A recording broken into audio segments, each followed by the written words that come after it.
श्री राधे राधे। भक्तों, भगवान और उनके भक्तों का चरित्र कहना, सुनना, लिखना, मनन करना, ध्यान करना, चिंतन करना, ये बहुत कल्याणकारी होता है। भगवान को भी अपने भक्तों का चरित्र बहुत प्रिय लगता है।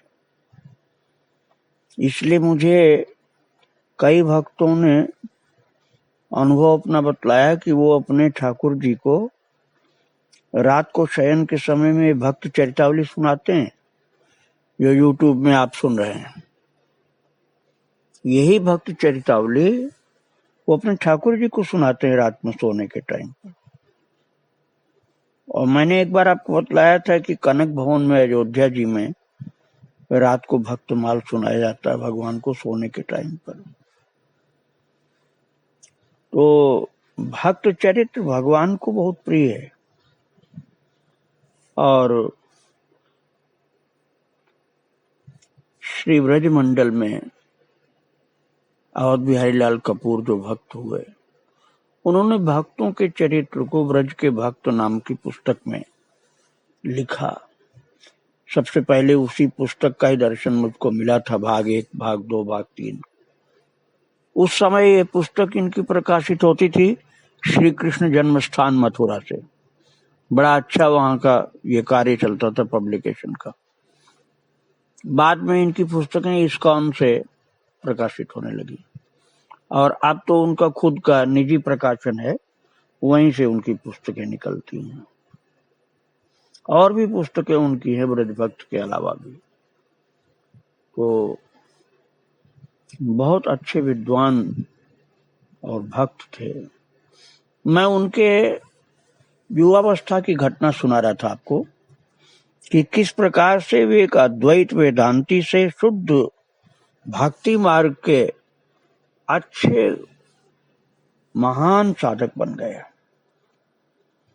मैंने आपको बतलाया था जो उनके चरित्र की बात, वो उन्होंने खुद लिखा है ऐसा अपने विषय में, मैं अलग से नहीं बतलाया। उन्होंने अपने विषय में ऐसा लिखा, उसी के आधार पर मैं आपको सुना रहा हूं। वो कहते हैं कि जब वो इलाहाबाद में थे, इलाहाबाद विश्वविद्यालय में, तो वो फिलॉसफी के स्टूडेंट थे पहले, और धीरे धीरे इंडियन फिलॉसफी, वेस्टर्न फिलॉसफी, ये सब पढ़ते पढ़ते जब उन्होंने शंकराचार्य जी का वेदांत अध्ययन किया, तो उनके दिमाग में बात बैठ गई थी कि सबसे उत्तम यही है, सबसे सही यही है। और अब मैं उसको दोबारा नहीं सुना रहा हूं जो कल सुनाया था, लेकिन आपको याद करा रहा हूं कि तब उनके जीवन में जब आए भक्ति सिद्धांत सरस्वती, और उन्होंने सोचा था कि मैं उनसे शास्त्रार्थ करूंगा, क्योंकि एक संत को पहले वो हरा चुके थे शास्त्रार्थ में, तो वही सोचा था। लेकिन महाराज भक्ति सिद्धांत सरस्वती ने उनको कुछ बोलने का मौका ही नहीं दिया। उनके कपूर साहब के बोलने के पहले ही महाराज जी ने इस तरह से सुंदर ढंग से भक्ति की बातें शुरू की। भगवान कृष्ण और रूप लीला गुण उनका धाम इस प्रकार से सुनाया कि अब इनको समझ में आ गया कि ये ब्रह्म सत्यम जगन मिथ्या वाली बात जो दिमाग में बैठी थी, उसके अलावा भगवान का दर्शन, भगवान का अवतार, भगवान की लीला, ये सब सत्य है, मिथ्या नहीं है। उन्होंने समझा था पहले जो, उससे बिल्कुल अलग इनके दिमाग में बात आ गई और सोचने लगे कि ये जो मेरे दिमाग में बात बैठी थी उससे अलग बात है तो है। और घर तो आ गए थे, लेकिन सोचते रहे रात भर कि मैंने अद्वैत दर्शन की कोई बात नहीं की, मुझे अपनी बात रखनी चाहिए थी, मुझे कुछ पूछना चाहिए था, मैं तो उनका सुनता ही रहा। और व्रज माधुरी के चित्र उनके सामने आते थे, विचार करते करते अपने आप आ जाते थे। मानस पटल पर कन्हैया की छवि आ जाती थी। मन एकदम शांत सा होने लगता था। बुद्धि पर उस ब्रज माधुरी की चित्र छा जाता था। तो उन्होंने सोचा कि मैं कल फिर चलूंगा। उन महापुरुष ने बिना तर्क किए कपूर जी की पुरानी मान्यताओं को, जो अद्वैतवाद की मान्यताएं थी, उनको, उनकी जड़ों को हिलाकर रख दिया था। पर जड़ें इतनी मजबूत थी कि अभी एकदम उखड़ नहीं गई थी। पुराने संस्कार बीच बीच में अपना बल दिखलाते रहते थे। और कई दिन हो गए थे युवक को नए और पुराने संस्कारों के बीच झूलते और एक अभूतपूर्व अशांति का भोग करते। तो वह युवक यही थे, कपूर जी। फिर उन्होंने सोचा कि महापुरुष का लगातार कुछ दिन सत्संग करना होगा तो सही ठीक रहेगा। और कपूर जी ने सोचा कि अवध बिहारी लाल ने कि निकट रहूंगा, साथ में रहूंगा तो उनको देखने, सुनने, समझने का सही मौका मिलेगा और कुछ दिन लगातार रहने से ही सही निर्णय पर पहुंच पाऊंगा। लेकिन जब उनसे पूछा भक्ति सिद्धांत जी से, तो उन्होंने कहा मुझे काशी नरेश का निमंत्रण मिला है, काशी जाना है। और वो मिले थे इलाहाबाद में, और काशी से अन्य अन्य जगहों पर भी जाना होगा।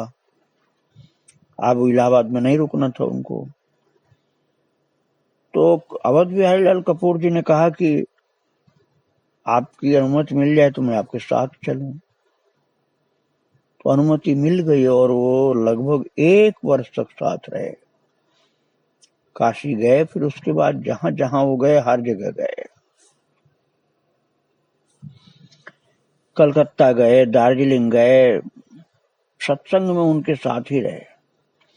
और उनके संग के प्रभाव से धीरे धीरे धीरे उनका भ्रम दूर हो गया और अंत में भगवत स्वरूप की नित्यता में उनका विश्वास पक्का हो गया, दृढ़ हो गया। और अब तो दासोस्मि, प्रभु मैं आपका दास हूं, इसमें दृढ़ श्रद्धा और भावना हो गई। और बिहारी लाल कपूर का ये कहना है कि मेरे जैसे और न जाने कितने मंदमती, भ्रमित और मायावादी और नास्तिक लोगों को भक्त सिद्धांत सरस्वती जी ने कृपा करके चरम कल्याण का पथ प्रशस्त किया। और उनके सत्संग से एकदम महान शुद्ध भक्त हो गए। अब मायावाद के तर्क खत्म हो गए और महाराज दीनता और प्रेम उत्पन्न हो गया। आंखों में आंसू आने लगी, भगवान कन्हैया के लिए व्याकुल होने लगे। भक्ति माता की कृपा हो गई हृदय में। और फिर तो आकर के वो वृंदावन में ही रहने लगे। श्री वृंदावन धाम में मैंने आपको बताया था राधा रमण घेरा में रहते थे। बाद में अपने गुरुदेव गौरांग दास बाबा के आश्रम में रहते थे। तो फिर उन्हीं से जब मैंने पूछा था कि महाराज जी आप कोई इस समय जो संत हो, जैसे आप लिख रहे हैं संतों के विषय में, वैसा कोई संत तो आप बताइए। तो उन्होंने बतलाया था प्रेमानंद जी के बाद।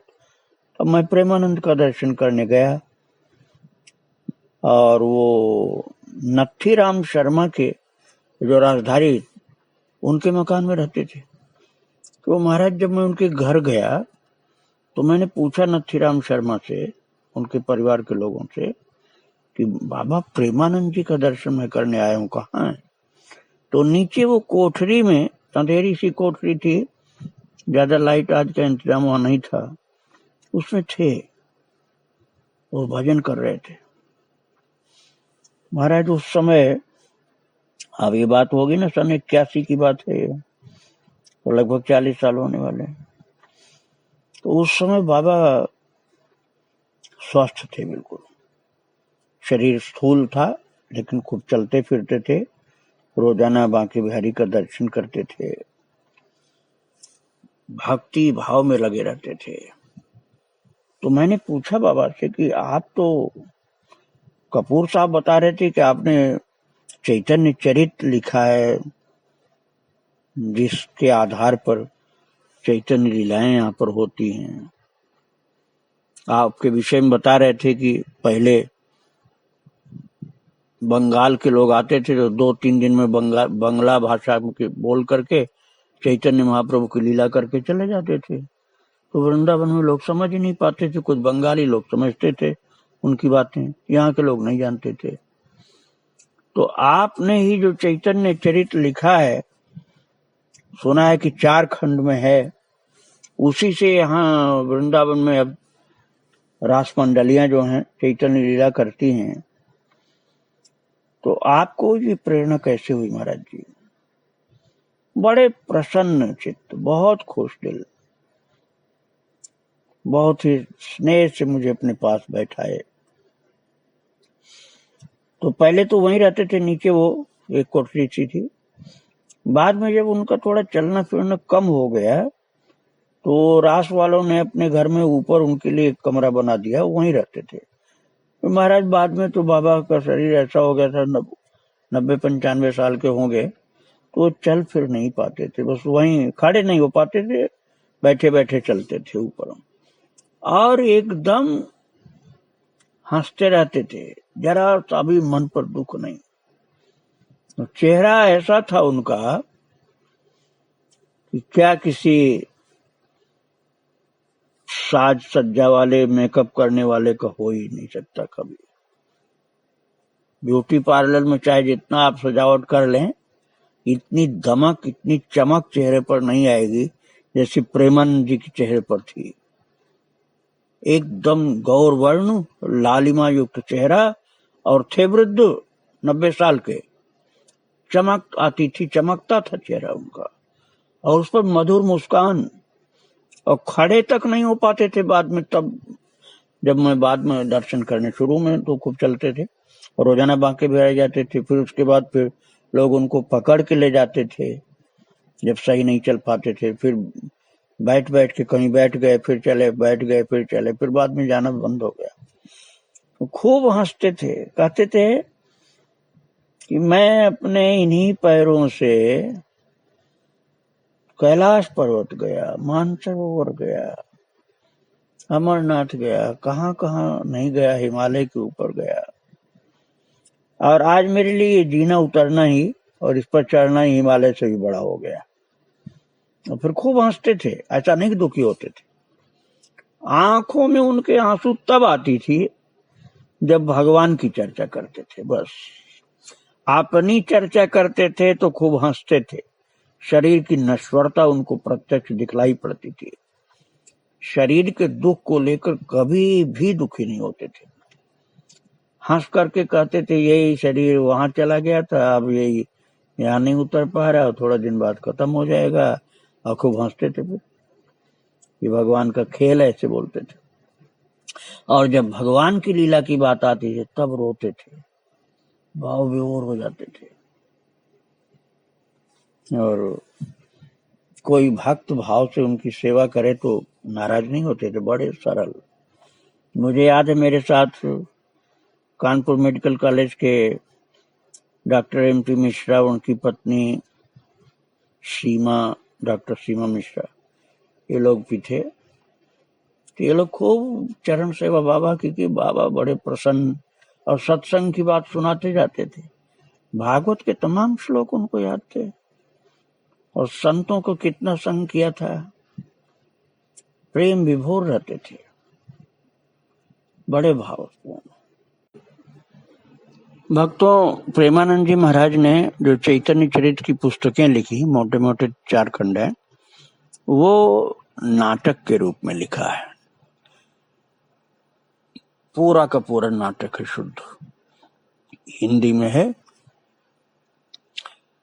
कहीं कहीं कविता है, नहीं तो गद्य ज्यादा है।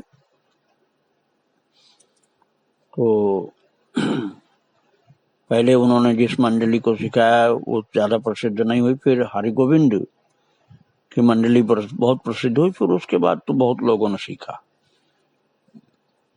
तो मैंने कहा कि महाराज जी आप कैसे इस कार्य में लगे, वो कुछ बताइए आप।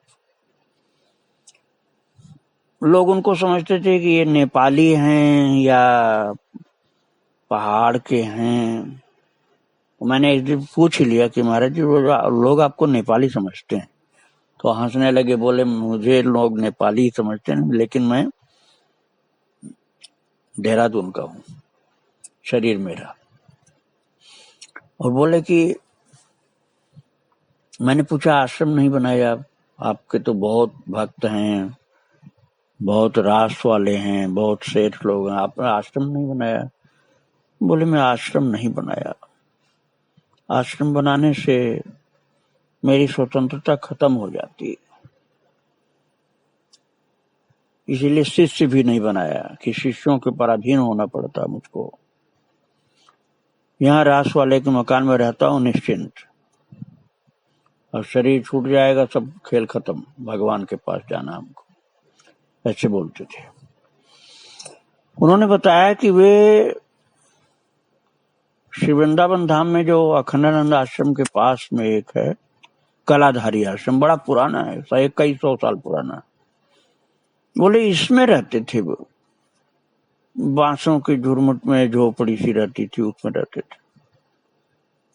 तो भजन करते रहते थे और लगभग पता नहीं कितने साल बताए थे कि उतने साल तक मौन रहे वो। तो हरि बाबा का चरित्र मैं आपको सुना चुका हूँ भक्तों, बहुत ही सिद्ध पुरुष थे हरि बाबा, अनंत चरित्र हैं, मैंने तो बहुत संक्षेप में सुनाया था। तो हरि बाबा के ऊपर जब चैतन्य महाप्रभु का आवेश हुआ तब हरि बाबा नाम हुआ और वही नाम प्रसिद्ध हुआ। तो वो हरि बाबा इनको जान गए थे, प्रेमानंद बाबा को। प्रेमानंद जी के पास जाकर के हरि बाबा ने कहा कि आपको बंगला का भी ज्ञान है, आपको इंग्लिश, हिंदी, संस्कृत, बंगला सब आती है, आप महाप्रभु जी के विषय में भी खूब जानते हैं। तो मेरी इच्छा है कि जैसे रासलीला वृंदावन में होती है ऐसे चैतन्य महाप्रभु की लीला हो, तो आप कुछ समय इसमें दीजिए और ये कार्य करिए, ग्रंथ तैयार करिए आप लीला के लिए। महाराज मुझे रासधारियों ने बतलाया था, जो रासलीला करने वाली मंडली के लोग हैं वो लोग मेरे पास आते हैं, तो उन लोगों का कहना है कि प्रेमानंद जी ने जो 4 खंड में चैतन्य चरित बनाया उसमें चौथा खंड का अभिनय कोई नहीं कर पाया, 3 खंड का ही अभिनय किया गया है। गौरांग लीला 3 खंड की हुई, चौथे खंड का बोले कि हम लोग नहीं कर पाए, बाबा ने तो सिखाया लेकिन हम लोग कर नहीं पाए। तो महाराज हरि बाबा की कृपा ऐसी हुई समाज के लिए, भक्तों के लिए, कि उन्होंने बड़े प्रेम से प्रेमानंद जी से कहा कि बाबा आप ये परोपकार का कार्य करिए, ये चैतन्य चरित आप लिखिए, जिससे हिंदी भाषियों को भी सुलभ हो जाए, नहीं तो केवल बंगाल तक ही सीमित रह गए। फिर उन्होंने एक नाटक, जैसे रासलीला जैसे की जाती है ऐसे स्टेज पर कैसे बोला जाएगा, कौन क्या अभिनय करेगा, वो सारी बातें उसमें समायुक्त करके वो लिखना प्रारंभ किया। बड़ा सुंदर तैयार किया भक्तों, 4 खंड में चैतन्य चरित्र। और लिख करके जब तैयार किया तो हरि बाबा के भक्तों ने उसको छपवा लिया, ग्रंथ तैयार हो गया। फिर हरि बाबा ने कहा कि बाबा आपको थोड़ा मौन तोड़ना पड़ेगा, आप मौन रहेंगे तो काम नहीं बनेगा। कुछ घंटे के लिए मौन तोड़वाया, उतने घंटे आप मौन तोड़िए और इन लोगों को इन स्टेज पर कैसे बोलना है, क्या करना है, ये तो बताइए आप। तो कुछ समय के लिए बाबा मौन तोड़ते थे और महाराज फिर हरि बाबा ने कहा प्रेम से कि बिना आपके सहयोग के कुछ नहीं ये लोग कर पाएंगे, आप थोड़ा अभिनय कैसे करना, एक्टिंग कैसे करना वो भी समझाइए। तो प्रेमानंद जी ने फिर अभिनय, एक्टिंग सारी चीजें सिखाई। इसके बाद जब रास मंडली वाले कहीं गए बाहर शहर में, जयपुर की तरफ गए, भरतपुर की ओर गए और इस लीला को करना चाहा, तो जनता विरोध करने लगी कि श्री कृष्ण के अलावा दूसरा कोई भगवान नहीं हुआ, चैतन्य नाम का कौन सा भगवान हो गया। तो लोगों ने लीला पसंद नहीं किया। तो हरि बाबा को बड़ी उदासी हुई।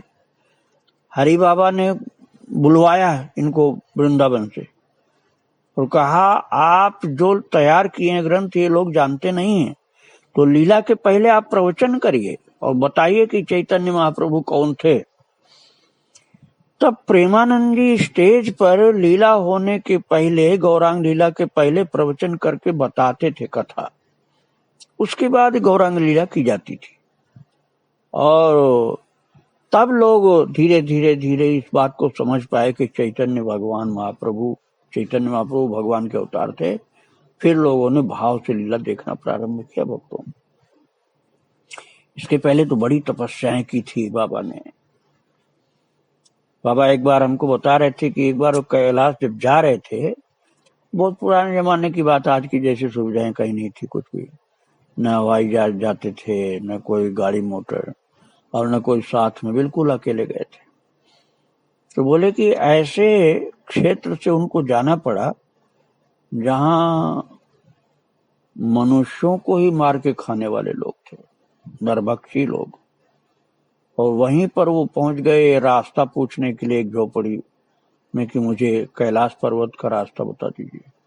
और वो लोग खुश हो गए कि एक आदमी आ गया, चलो हम लोग मार के खा जाएंगे। अपना हथियार उठा लिया, जो उनके पास छुरी चाकू थे, और इनको खदेड़ा, दौड़ाया कि मार के गिरा दो और उबाल के खाना है इसको। महाराज बता रहे थे प्रेमानंद जी कि हम तो बहुत जोरों के ताकत लगा के भागते गए, तेज भागते गए, मीलों भागते गए, तब किसी तरह से उनके हाथ से बच पाए थे। ऐसे संकटों को पार किया था बाबा ने। और भजन भी बहुत किया था, प्रभु की कृपा भी बहुत उनके ऊपर थी। अंदर से उनके बहुत मस्ती रहती थी प्रेमानंद जी को। बिल्कुल जब असमर्थ शरीर था, देखने में खूब मोटे तगड़े थे, लेकिन पैरों में ताकत नहीं थी खड़े होने की। और तब भी एकदम हंसते मुस्कुराते, चेहरा लाल खिला हुआ प्रसन्नता से। मैंने पूछा कि बाबा आप कई दिन के बाद दिखलाई पड़े, आप कहीं गए थे, सुना दिल्ली गए थे। बोले हाँ, इस शरीर को हो गई कुछ बीमारी। निका क्या हुआ? बोले प्रोस्टेट बढ़ गया, ऑपरेशन हुआ। तो हमने कहा ऑपरेशन कैसे हुआ? बोले अरे वो डॉक्टर बताए कि लेजर से होगा, काट पीट कुछ नहीं होगा। तो हमने कहा आपको दर्द हुआ होगा? बोले कुछ भी नहीं। कब हुआ लेजर से ऑपरेशन? हम तो हंसते रहे, सत्संग सुनाते रहे। महाराज बाबा को श्लोक बहुत याद थे, भागवत के श्लोक बहुत याद थे, मेरे साथ साथ बोलते थे। मैं भागवत का श्लोक बोलता था, वो भी बोलते थे, और मैं उनका सुन करके बड़ा प्रसन्न होता था कि देखो इतनी अवस्था है, 90 साल से ऊपर थे, तब इतना सुंदर बोल रहे थे जैसे इनको रोजाना पाठ करते हो। वो बोल रहे कि लेजर से ऑपरेशन हुआ प्रोस्टेट का, मैं तो बातचीत करता रहा डॉक्टर से, मुझे कोई भी कष्ट नहीं हुआ। और संतों का अनुभव तो बहुत था उनके पास। एक प्रकार एक बार मैंने अपने साथ में ले गया था एसपी श्रीवास्तव को, शिव प्रसाद श्रीवास्तव को। तो मैं उनके पास बैठा रहा, हमने कहा आज तुम आनंद लो इन महान संत का। तो बाबा बताने लगे कि ये वृंदावन धाम जो है, इसका दर्शन सबको नहीं हो पाता है। जब जिसके ऊपर कृपा होती है प्रभु की, उसी को दर्शन होता है। तो हमने कहा कि महाराज जी कोई घटना बताइए आप। वो बोले कि एक बंगाली आया था बंगाल से, वो धनवान भी था और परिवार साथ में, और आया वृंदावन में तो उसको लगा कि यहाँ तो कुछ भी नहीं, यहाँ तो जंगल है, छोटा सा शहर है, यहाँ कोई सुविधा नहीं, यहाँ क्या है जो यहाँ पर लोग आते हैं। वो अपने शहर को बताने लगा यहाँ आने से तो अच्छा हम वहीं रहते। ऐसे बोलता हुआ तांगे पर, तब उस समय तांगे से लोग आते जाते थे मथुरा से वृंदावन तांगे चलते थे। तो तांगे पर यहाँ से वापस जा रहा था मथुरा, और बोलता जा रहा था कि वृंदावन में कुछ नहीं, ऐसे लोग आते हैं, पागल लोग हैं, चले जाते। और उसको मथुरा पहुंचने के पहले ही रोड के किनारे किनारे जंगल थे उस समय,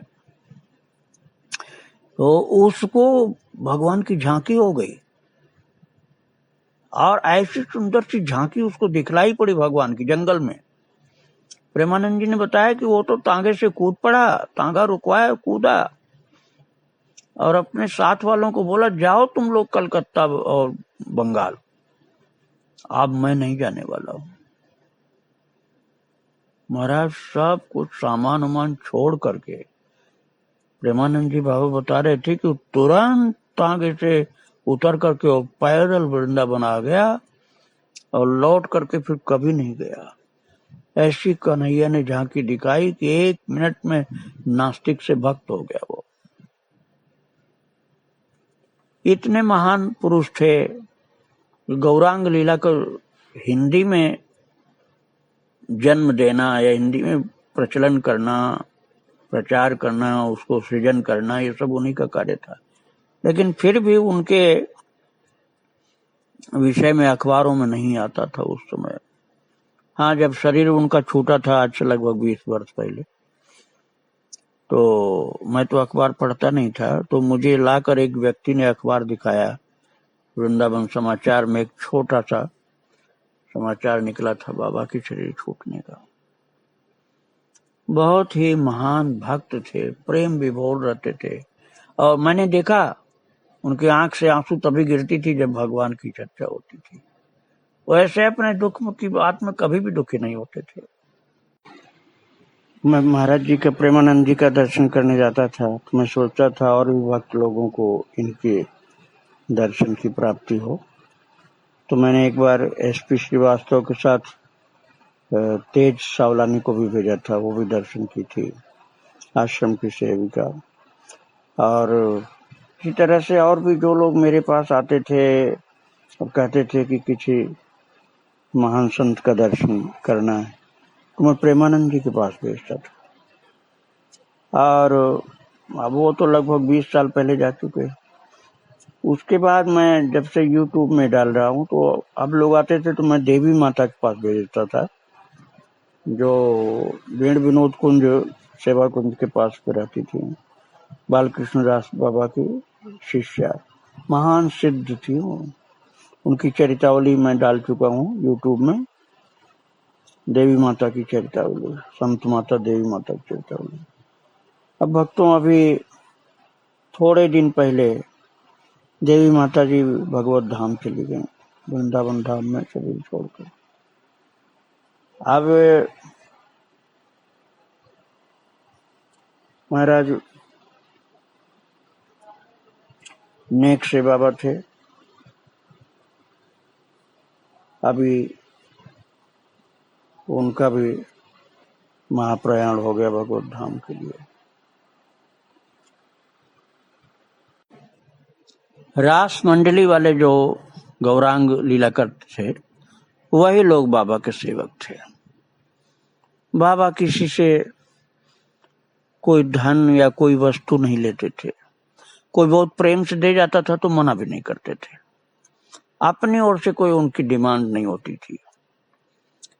नथी राम शर्मा जो रासलीला वाले जिनका मकान है यहाँ, इसमें बाबा रहते थे, उनका पूरा परिवार उनकी सेवा करता था बाबा की। और भी रास वाले आते थे, बाबा से कुछ न कुछ शिक्षा प्राप्त करते रहते थे। चैतन्य लीला के चैतन्य चरित्र के विषय में। एक रास वाले जो बहुत प्रसिद्ध थे, नाम नहीं लेना चाहता हूं, उनको बाबा ने सिखाया था। तो मैंने कहा बाबा आपकी उनके ऊपर तो बड़ी कृपा है। तो थोड़ा सा नाराज हुए, बोले कि वो लीला कम करता है, अपने चढ़ावा के लिए बीच में झांकी ऐसी जगह पर रोक देता है जहां हमारा हृदय फटने लगता है कि ऐसी जगह झांकी क्यों रोका, लेकिन भाव उसके अंदर वो नहीं है जो मैं चाहता हूं। तो मेरे कहने का तात्पर्य है भक्तों कि बाबा भाव में डूबे रहते थे। गौरांग लीला का जो अभिनय करवाते थे स्टेज पर, तो उनकी प्रमुखता थी उनके भाव की, और उसके साथ वो समझौता नहीं करते थे कि तुम चढ़ावा करो, आरती करो और ऐसी झांकी पर रोक दो जहां प्रभु को कष्ट हो। बहुत भावमयी लीला थी और महाराज उनके अनुभव अपार थे।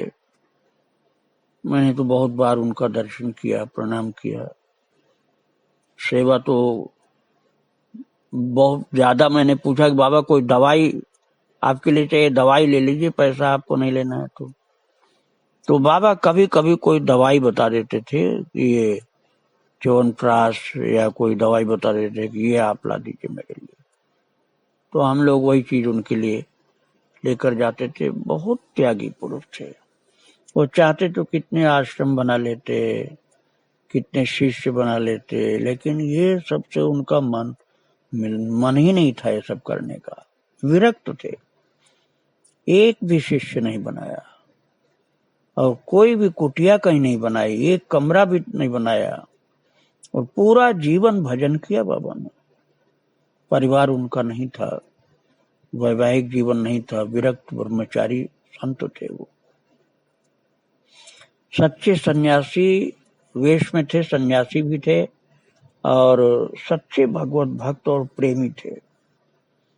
ऐसे महान पुरुष थे प्रेमानंद जी महाराज, जिनके विषय में मुझको ब्रजभक्त के लेखक श्री अवध बिहारी लाल कपूर जी के द्वारा ज्ञात हुआ था। फिर तो कपूर साहब के पास में ज्यादा नहीं गया, प्रेमानंद जी के पास ही ज्यादा जाता रहा और उनके जीवन के अनुभव को श्रवण करके मैं भी लाभान्वित होता रहा। अवध बिहारी कपूर लाल जी जैसे महान भक्त चरित्र के लेखक और प्रेमानंद जी जैसे चैतन्य महाप्रभु की लीला के प्रचारक, लेखक और महान भागवत प्रेमी, गौरांग प्रेमी संतों के चरणों में बारंबार प्रणाम। श्री राधे राधे, राधे राधे। श्री वृंदावन धाम में वास किया जीवन भर, श्री वृंदावन धाम की रज में शरीर छोड़ा, ऐसे महापुरुष को बारंबार प्रणाम। श्री राधे राधे।